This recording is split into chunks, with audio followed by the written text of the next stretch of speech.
প্রিয় অনলাইনবাসী সবাই কেমন আছেন? আশা করি ভালো আছেন। আমিও ভালো আছি। কারণ আমি রাসেল ভাইয়ের দলের লোক। খুলনা রেল স্টেশনের ২য় পর্বে আপনাদের স্বাগতম। সৌভাগ্যবশত এই দিনে আমি একটি চলন্ত ট্রেন দেখতে পাই যেটা প্ল্যাটফর্মে ঢুকছিল। তো আপনাদের দেখাবো কিভাবে ট্রেন প্ল্যাটফর্মে ঢোকে, যাত্রী নামায় এবং বগি থেকে ইঞ্জিন আলাদা করার দৃশ্য। এখানে আপনি ট্রেনের ইঞ্জিনের রিয়েল শব্দটাও শুনতে পাবেন। আর প্ল্যাটফর্ম তো দেখতেই পাচ্ছেন, সুন্দর প্ল্যাটফর্ম। দূরে একটি মাঠ দেখা যাচ্ছে, খেলার মাঠ। এখানে হয়তো সকালে এবং বিকালে সবাই খেলাধুলা করে থাকে। তো যে ট্রেনটা এইমাত্র প্ল্যাটফর্মে ঢুকলো, সেই ট্রেনটার সাউন্ড এবার আপনি শুনতে পাবেন।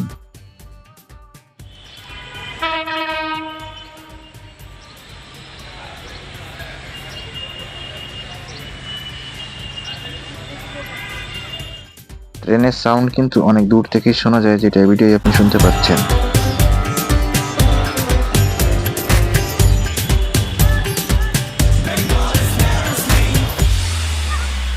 তো ট্রেন সেই ঝকঝক শব্দ করে, যেটা ছোটবেলায় বইতে পড়তাম যে ঝকঝক করে ট্রেন চলে, ঝকঝক শব্দ করে এবং হুইসেল বাজিয়ে ট্রেনটি প্ল্যাটফর্মে ঢুকলো।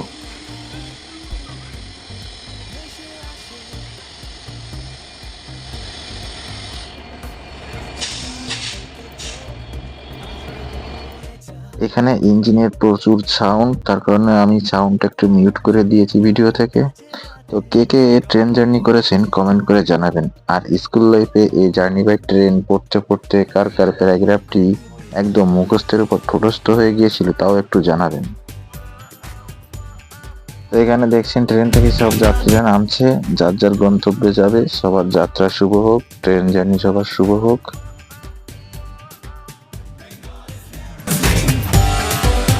যারা খুলনায় ঘুরতে আসেন তারা একবার হলেও রেল স্টেশনে একটু ঘুরে যাবেন। আশা করি নিরাশ হবেন না, খুবই ভালো লাগবে এই মনোরম দৃশ্য। আপনাদের প্রতি আমার একটা রিকোয়েস্ট থাকবে, অনেকে আছেন যারা রেল লাইনের উপর, মানে বিশেষ করে রেল পার্টির উপরে এসে টিকটক ভিডিও, রিলস ভিডিও তৈরি করার চেষ্টা করেন। এই কাজটি থেকে বিরত থাকবেন, কারণ বিপদ কিন্তু বলে কয়ে আসে না, তাই সাবধান থাকা ভালো। তো অন্যদিকে বগি থেকে ইঞ্জিনটা আলাদা করার কাজ করা হচ্ছে। কিছুক্ষণের ভিতরে দেখতে পাবেন বগি থেকে ইঞ্জিনটা আলাদা করা হবে। এবং এই যে রেলপথটি দেখছেন, এখানে ৩-৪টা লাইন আছে। তো এই লাইন থেকে ইঞ্জিনটা ঘুরিয়ে আবার এই পাশে এই প্রান্তে আনা হবে।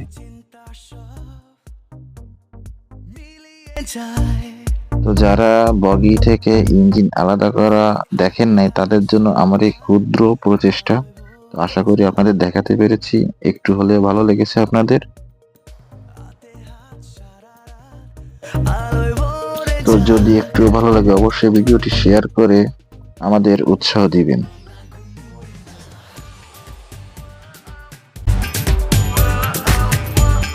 তো এই কামনায় আজকের ভিডিও এখানেই শেষ করছি। ভিডিওটি ভালো লাগলে অবশ্যই সামাজিক কাজ করে দিবেন, তার মানে লাইক, কমেন্ট ও শেয়ার করে দিবেন। ও আর এই শীতে প্রিয়জনকে নিয়ে ট্রেন ভ্রমণ করে ফুলের রাজ্য গদখালি যেতে একদম ভুলবেন না। দেখা হবে নতুন কোনো ভিডিওতে। ততক্ষণ ভালো থাকুন, সুস্থ থাকুন। প্রিয় মানুষকে নিয়ে অবশ্যই ট্রেন ভ্রমণ করবেন। Bye bye.